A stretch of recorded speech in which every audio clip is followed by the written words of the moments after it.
세상에 발소리 하나 때문에 이런 일이 벌어지다니 정말 믿겨지지가 않습니다. 이담 아나운서. 네, 한 50대 남성이요.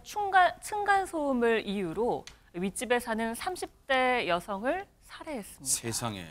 그런데 당시에 술에 만취한 상태였고요. 그리고는 곧장 차를 끌고 도주를 했는데, 그러니까 만취 상태로 차를 끌고 도주를 한 겁니다. 아하. 이걸 경찰이 추격했습니다. 영상으로 보시겠습니다. 검은색 승합차가 쏜살같이 달아나고요. 그 뒤로 순찰차가 붙습니다. 이 추격전은요, 무려 2시간 가까이 벌어졌습니다. 저 차량이에요? 아하, 네. 역주행까지 감행하다가 결국 순찰차와 이렇게 충돌을 합니다. 네. 이 50대 남성 운전자는요, 체포된 곳과 무려 70km 떨어진 경남 사천에서 이웃을 살해하고 도주하는 길이었습니다. 세상에 사람을 죽인 것도 모자라서 만취한 채 운전대를 잡고 역주행하고 정말 더 큰 피해가 나올 뻔했어요. 최정아 기자님. 네, 이 50대 남성은 석 달 전에 이사를 온 사람이었습니다.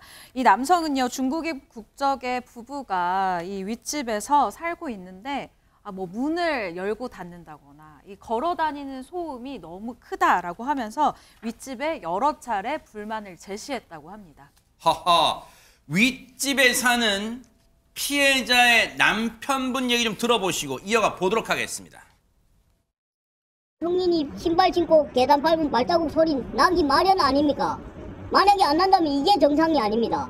예, 웬만하면 조용하게 다닐게요. 마찰 하기 싫어서. 제가 우리 와이프 보고도 말했어요.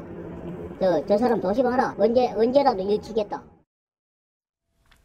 소리가 물론 보세요. 소리가 물론 층간소음으로 시청자분들 중에 층간소음으로 지금도 고통받고 계시는 분이 계실 수도 있어요. 그런데 층간소음 공동생활구역에서는 위층에서 소리가 안 날 수가 없어요. 그래서 지금 피해자 남편분도 자 조심하고 걷고 발자국 조심해라. 아내한테 늘 그랬다는 거 아니에요, 지금 김현평 평론가님? 그렇습니다. 그런데 이제 평상시의 불만이 만취 상태에서 범행으로 이어졌기 때문에 더욱더 안타까움을 주는 것 같습니다. 사건 일지식으로 한번 살펴보면요. 네. 지난 28일 오후 4시 10분경이었습니다. 낮부터 집에서 소주 3병을 혼자 마셨다고 합니다. 그러니까 이제 만취 상태가 됐겠죠. 근데 계단에서 우연히 그 여성을 마주친 거예요. 피해 세상에. 여성을. 그래서 말싸움을 일단 벌였다고 합니다. 그러다가 집에서 흉기를 가지고 나와서 휘둘렀다고 하는 것인데, 세상에. 그러니까 이 피해 여성이 중상을 입고 병원으로 옮겨졌지만 그만 안타깝게도 사망을 하고 말았습니다. 하하. 오후에 4시 40분경에 이 네. 남성은 사천시에 있는 한 빌라에서 도주를 하기 시작합니다. 그래서 저녁 6시 40분경까지 약 2시간여 정도를 차를 몰고 70여 킬로미터를 도주하게 됩니다. 그래서 경남 고성군 일대에서 겨우 검거가 됩니다. 천하의 이 몹쓸 남성, 저런 천인 공노할 짓을 저지르고 현장에서 내뺐어요. 경찰 얘기 들어보시고 이어가 보도록 하겠습니다. 그 사람이 복도에 피를 흘리고 누워 있다는 112 신고가 접수되었습니다. 피의자가 자신의 집에서 소주를 3병 마시고 쿵쿵거리는 소리가 나니까 갑자기 돌변해서 아마 이 사건이 발생한 것 같습니다. 가해자 차가 범행 직후에 도주해서 각 경찰서 공조가 됐잖아요, 그죠? 우리 순찰자들이 발견되어 추격하고 계획적으로 그렇게 한 것은 아니다. 가해자가 몸을 다쳐서 현재 집에 휴식 기간이기 때문에 또 자기 어떤 나름대로의 스트레스가 있다.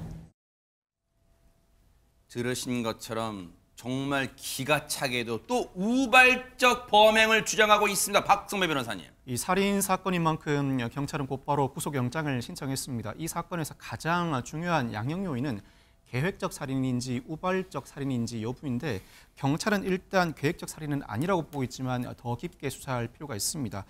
이 당시에 낮부터 집에서 소주 3병을 마시고 피해 여성을 우연히 만나 말싸움을 벌였다. 물론 술을 마신 사정이 심신미약으로 인정되지는 않겠습니다만 피의자는 이 사정을 들어 우발적 살인을 주장할 가능성이 상당히 높습니다.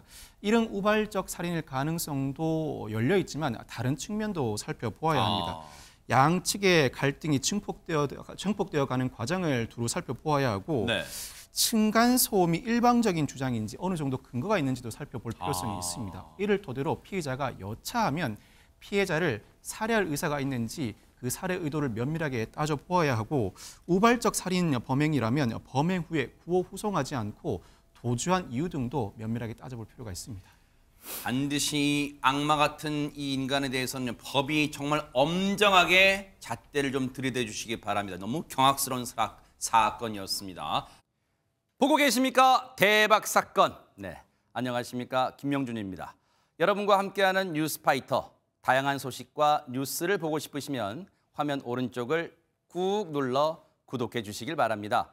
TV로도 유튜브로도 여러분께 한 발 더 다가가겠습니다. MBN 뉴스와 뉴스파이터를 사랑해 주셔서 고맙습니다.